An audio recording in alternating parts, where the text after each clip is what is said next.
Question number 1 is choose the correct highest occupied molecular orbital in HF. तो HF में fluorine के 2px और 2py orbitals non bonding होते हैं और हाईएस्ट ऑक्यूपाइड रहते हैं। तो इसमें होमो ल्यूमो वाला कॉन्सेप्ट लगेगा। होमो जो है वो नॉन बॉन्डिंग वाले होते हैं, इसमें 2px और 2py। इसका आंसर होगा option number C. The next question is phosphorus pentachloride is kept in a well stoppered bottle because it is। अब स्टॉपर्ड का मतलब होता है कि टाइटली क्लोज्ड बॉटल में फॉस्फोरस पेंटाक्लोराइड को रखा जाता है। क्यों? क्योंकि वो रिएक्ट कर लेता है मॉइस्चर के साथ अगर वो ओपन रहेगा, तो इसीलिए वो टाइटली पैक्ड होता है। तो इसका answer is D, moisture of air के साथ वो रिएक्ट कर लेता है। अब PCl5 जो है वो H2O के साथ रिएक्ट कर लेता है और POCl3 + 2HCl बन जाता है। ये फर्दर हमारा HPO4 + HCl बना लेता है। अब थर्ड क्वेश्चन पे जाते हैं, which one of the following pair of molecules is isostructural। Third में जा रहे हैं, आइसोस्ट्रक्चरल कौन सा है। आइसोस्ट्रक्चरल का मतलब होता है शेप भी सेम होना और अरेंजमेंट भी सिमिलर होना। तो इसका answer is option number A, SF6 and SiF2 negative. Isostructural, similar shape and similar arrangement. तो इसका आंसर है ए। इनका ऑक्टाहेड्रल स्ट्रक्चर होता है। अब चलते हैं क्वेश्चन नंबर 4 में। Which pair among the following pair of compound is linear shaped with 3 lone pair of electrons. तो इसमें बोला है कि 3 लोन पेयर। अब देखो इसका आंसर है option number C, XeF2 and I3 negative. इसमें 3 लोन पेयर होते हैं, इक्वेटोरियल पोजीशन में चले जाते हैं वो और लीनियर शेप बनाता है। 3 लोन पेयर होते हैं, ये इक्वेटोरियल पोजीशन में चले जाते हैं और ये लीनियर शेप बनाता है। इसका स्ट्रक्चर कुछ ऐसा है, एक का ही स्ट्रक्चर देखेंगे XeF2 का, I3 नेगेटिव का भी वैसा ही होगा। ये देखो Xe है, इसमें 3 लोन पेयर है, 1 lone pair, 2 lone pair, 3 lone pair. और ये F जो है लीनियर शेप बनाते हैं, ऐसे लीनियरली अरेंज्ड होते हैं। तो इसका option number C is the answer. Okay, अब चले जाते हैं हम फिफ्थ क्वेश्चन में। फिफ्थ क्वेश्चन क्या बोल रहा है, formulate the complex with IUPAC nomenclature given as mu amido mu super orco heptaamine echo dicobalt 3 ion। अब देखो इसमें क्या बोला है, एमिडो, सुपर ऑर्को, हेप्टाएमीन, एक्वो डाइकोबाल्ट 3 आइन। तो एमिडो का मतलब NH2 जो है वो ब्रिज बना रहा है। सुपर ऑर्को यानी कि O2 यहाँ पे ब्रिज बना रहा है। यहाँ पे परऑक्सी भी बोल सकते हैं, OO ऐसे रहते हैं, OO ऐसे होते हैं परऑक्सी में। तो ये तो सब में ही हो रहा है। हेप्टाएमीन यानी कि 7 अमीन होंगे और एक्वो डाइकोबाल्ट, एक्वो लगता है जब वाटर ब्रैकेट में होता है, डाइकोबाल्ट यानी कि कोबाल्ट भी 2 है और हेप्टा यानी कि 7 अमीन है। तो इनमें तो सब में ही 7 अमीन है। NH3 7 बार है, कोबाल्ट में 1 बार, इधर को 4 बार, इधर को 3 बार। और थर्ड, अब ये बी और डी में से एक हो सकता है, तो इसका आंसर जो है वो डी है। इसका आंसर डी है। अब नेक्स्ट क्वेश्चन पे चलते हैं। क्वेश्चन नंबर 6 बोल रहा है which one of the following compound does not possess 3C2 electron bond. अब ये 3C क्या है? 3C इज़ 3 सेंटर्ड, और 2E जो है वो 2 इलेक्ट्रॉन बॉन्ड है। ये जो होता है इलेक्ट्रॉन डेफिशिएंट कंपाउंड में होता है। तो बोला है following compound does not possess, जो पोजेस नहीं कर रहा है 3 सेंटर और 2 इलेक्ट्रॉन बॉन्ड। तो इसका जो आंसर है ना वो डी है हमारा, Al2C6H5 6, क्योंकि इसमें फिनाइल ग्रुप आता है। बाकी तीन जो है ना इसमें इलेक्ट्रॉन डेफिशिएंट कंपाउंड है, जैसे Al2Br6, Al2Br6, Al2H6, BeH2n, इन सब में इलेक्ट्रॉन डेफिशिएंट कंपाउंड है। लेकिन जो Al2C6H5 6 है ना, इसमें हमारे पास इलेक्ट्रॉन डेफिशिएंट कंपाउंड नहीं है। देखो फर्स्ट का देखते हैं, AlBrAl, ऐसा होता है। सेकंड का भी ऐसा ही होगा, AlHBl, और थर्ड का भी ऐसा ही होगा, BeHBe, बेरिलियम HBe, यानी कि ये इलेक्ट्रॉन डेफिशिएंट है। ये तो इसका आंसर नहीं है, ये तीन तो इसका आंसर नहीं है। तो इसका आंसर ऑप्शन नंबर डी ही है, क्योंकि इसके पास फिनाइल ग्रुप है। तो इसका जो आंसर आएगा वो ऑप्शन नंबर डी ही आएगा। इसके पास फिनाइल ग्रुप है जो कि बल्की ग्रुप है, फिनाइल ग्रुप है जो कि बल्की ग्रुप है। अब देखो ना, इलेक्ट्रॉन डेफिशिएंट तो है नहीं है, तो बल्की ग्रुप है, और ये कोवेलेंट सिग्मा बॉन्ड बनाता है, ये कोवेलेंट सिग्मा बॉन्ड बनाएगा। इलेक्ट्रॉन डेफिशिएंट तो होगा नहीं, लेकिन इसमें पूछा है इलेक्ट्रॉन डेफिशिएंट कंपाउंड। ओके, तो इसका आएगा, ये देखो। अब देखते हैं जो फिनाइल है ना ये बल्की होता है, तो इसमें कोवेलेंट सिग्मा बॉन्ड बनाएगा, ये कोवेलेंट सिग्मा बॉन्ड बनाएगा। क्यों? जो फिनाइल है ये कुछ ऐसा दिखता है हमें, और ये जुड़ा होगा इसके साथ, ये बल्की ग्रुप है। ओके, इसीलिए इसका आंसर डी आया है। अब क्वेश्चन नंबर 7 में चलते हैं।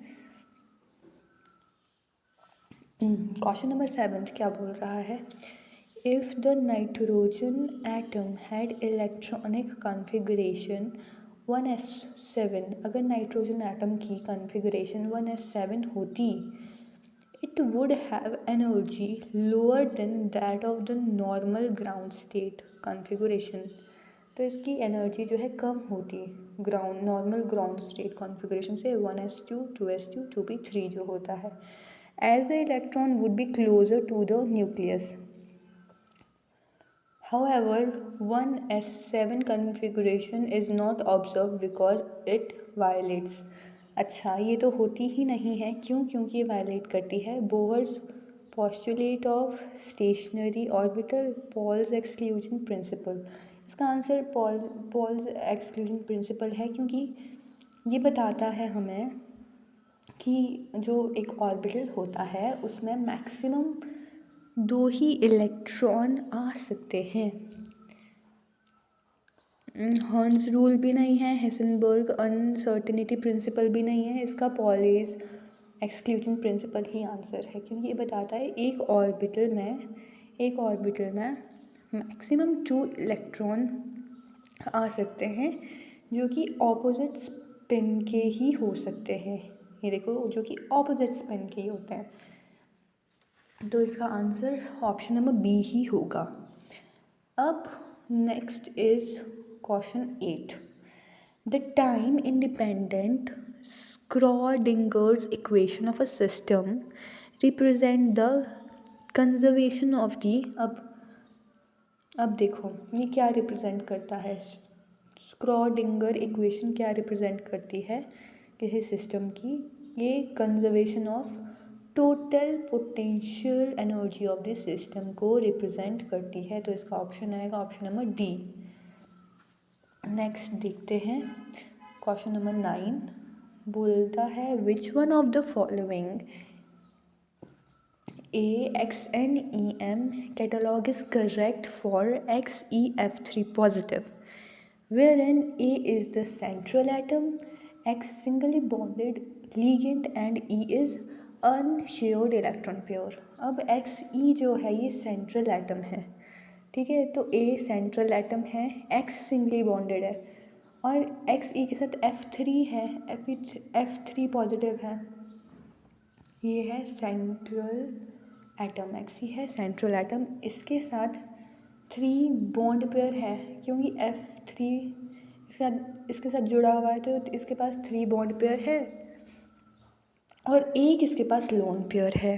तो इसका आंसर जो आएगा AX3E1 यानी कि option number B is the correct answer. अब नेक्स्ट क्वेश्चन पे चलते हैं which is question number 10। Which one of the following ion is an ampholyte. Ampholyte क्या होता है, देखो एम्फीप्रोटिक स्पीशीज जो होती है ना वो क्या होती हैं देखते हैं। एम्फी यानी कि जो दोनों काम करे, है ना। एम्फीप्रोटिक स्पीशीज वो स्पीशीज होती है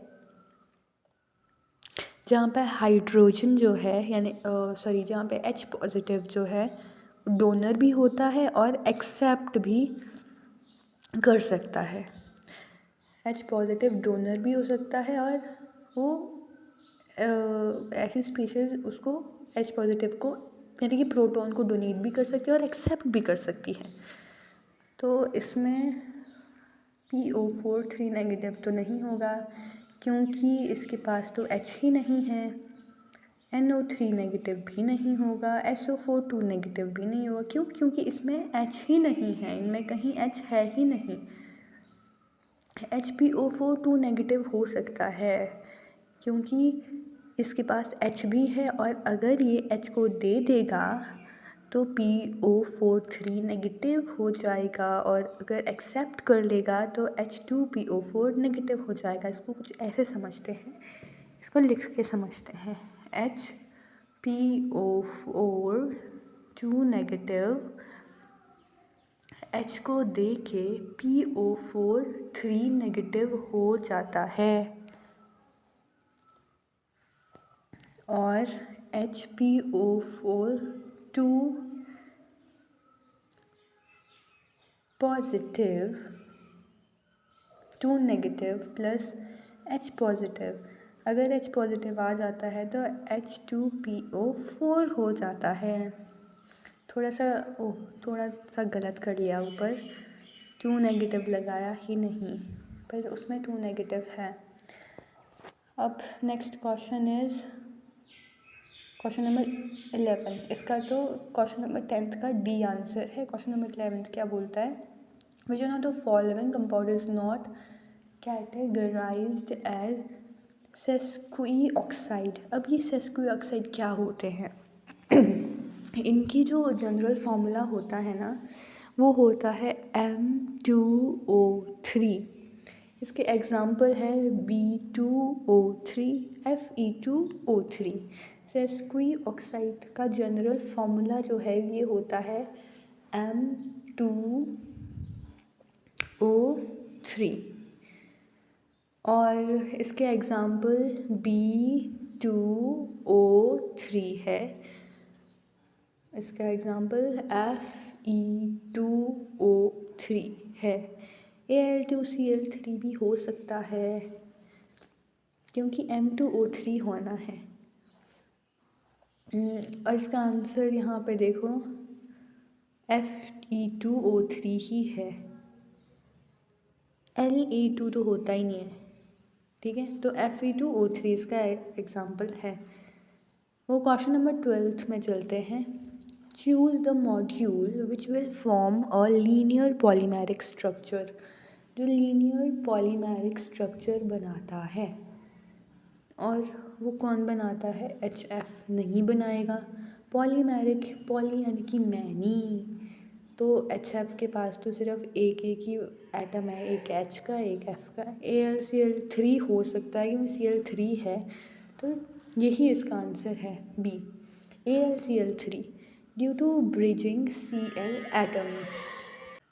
due to bridging Cl atom, तो इसमें क्या Cl एटम ब्रिज बना रहा है, इसीलिए लीनियर पॉलीमेरिक स्ट्रक्चर AlCl3 ही फॉर्म करेगा। Option number B is the right answer.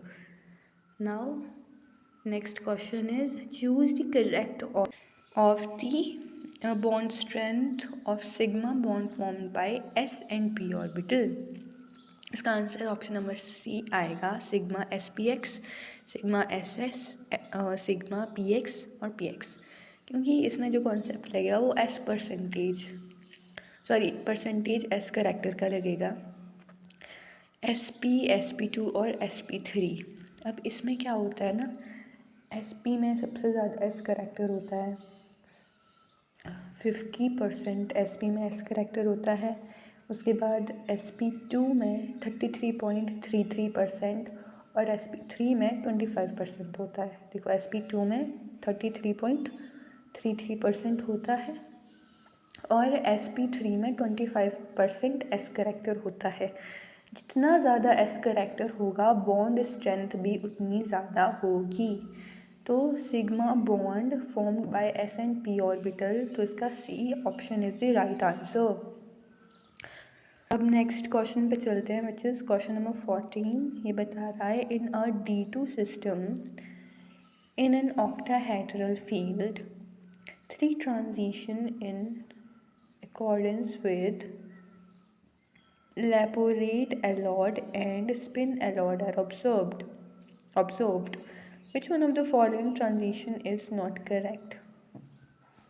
Laporate allowed and spin allowed क्या होता है, यानी कि ये बोलता है जहाँ पे मल्टीप्लिसिटी सेम हो। लेपोरेट अलॉड और स्पिन अलॉड यानी कि जो मल्टीप्लिसिटी है वो सेम रहे, ये बताता है, मल्टीप्लिसिटी सेम रहे। बोला है कि which of the following is not correct, कौन सा ट्रांजिशन सही नहीं है, तो इसका आंसर है डी, क्योंकि 3T1G 3A 2G में जा रहा है, तो इसका आंसर यही है, डी ही इसका आंसर है। 15th का देखते हैं, choose the primary standard used in standardising basis. कौन सा होता है वो? KHP होता है, KHP पोटाशियम हाइड्रोजन थैलेट। क्यों ये स्टैंडर्डाइजिंग बेसिस के लिए ये यूज़ किया जाता है? क्योंकि सबसे पहली चीज़ ये स्टेबल है, दूसरी चीज़ ये प्योर है, तीसरी चीज़ ये नॉन हाइग्रोस्कोपिक होता है, प्योर है और ये नॉन हाइग्रोस्कोपिक होता है, इट इज़ नॉन हाइग्रोस्कोपिक। तो जो करेक्ट आंसर है वो डी है, potassium hydrogen phthalate, primary standard ये यूज़ किया जाता है, ठीक है। अब 16th है, half life of 22Na is 2.6 year, 89% of it decays by beta decays. तो मैं इसका सब ऐसे ही बता देती हूँ, फॉर्मूला जो इसमें लगता है, lambda is equal to 0.693 upon T half 1/2 into 89% था ना, 0.89 आएगा, तो इसको सॉल्व करके हमारा आंसर आएगा 2.237। तो इसको सॉल्व करके हमारा आंसर आएगा 0.237। इसका ऑप्शन ए इज़ करेक्ट। अब क्वेश्चन 17th में मैच करने हैं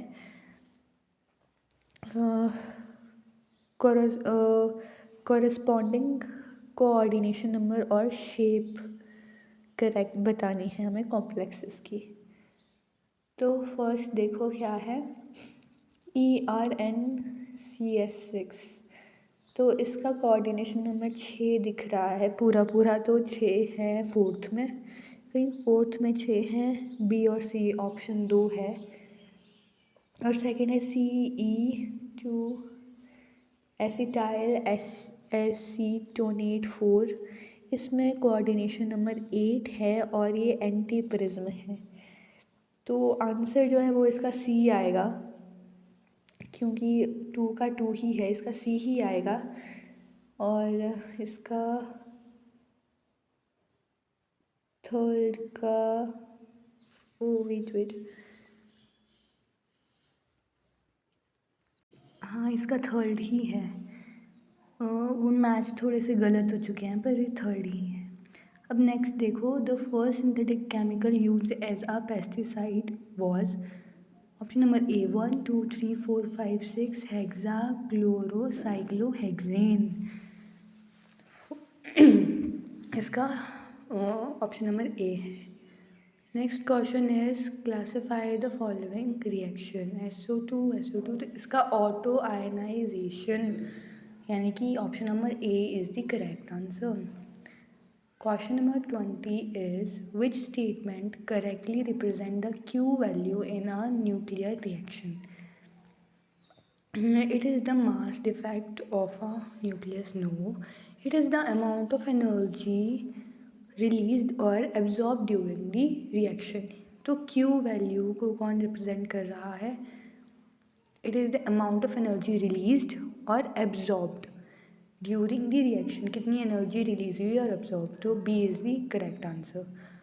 21st में देखते हैं, if the magnetic moment of an octahedral CO2 complex is 4.0, what would be d electron configuration of CO? तो इसका आएगा option number B, T2G5 EG2। Next video में हम इसके आगे के क्वेश्चंस लाएंगे। Okay, like share subscribe.